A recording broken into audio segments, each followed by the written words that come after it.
आता बातमी मोठी आहे कारण राज्यभरात आज मुसळधार पावसाचा येलो अलर्ट देण्यात येतोय। मुंबईसह कोकण, पुणे आणि नाशिक घाट माथ्यावरती पावसाचा हा इशारा देण्यात आलेला आहे। पश्चिम महाराष्ट्र, मराठवाडा आणि विदर्भात देखील पावसाचा येलो अलर्ट देण्यात आलेला आहे।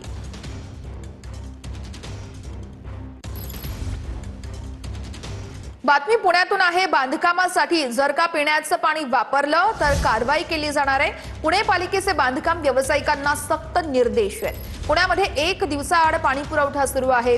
बांधकाम व्यावसायिक पिण्याचं पाणी वापरतात का यावरती लक्ष ठेवण्यासाठी पथकाचीही नियुक्ती आहे। जर का असा प्रकार आढळला तर बांधकाम बंद करण्यात येणार असल्याचं सांगण्यात आलेलं आहे।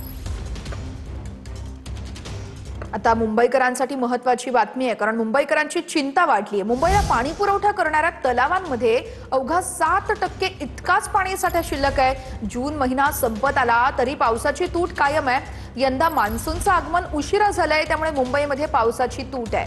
मुंबईकरांना सध्या सरकारच्या राखीव कोट्यातील पाण्यातून पाणी पुरवठा केला जातोय।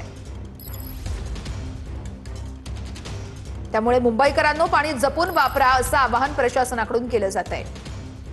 मुंबईच्या दादर, धारावी, कुर्ला, मालाडमध्ये पाणी चोरी उघड झालेली आहे। अनधिकृत नळ जोडण्या आणि बूस्टर पंपांवरती कारवाईचा बडगा उगारण्यात आलाय।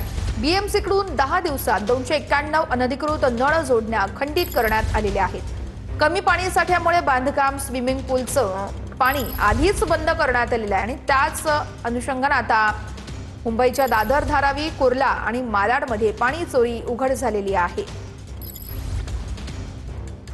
आता जाऊयात अकोल्यामध्ये, कारण अकोल्यामध्ये देऊळ गावच्या नाल्यामध्ये कार वाहून गेल्याची घटना घडली आहे।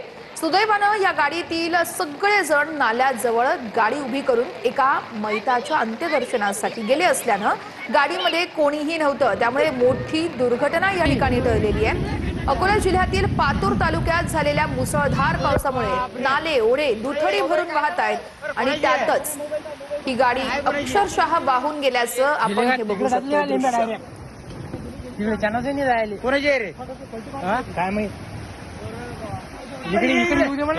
इकडे पहा।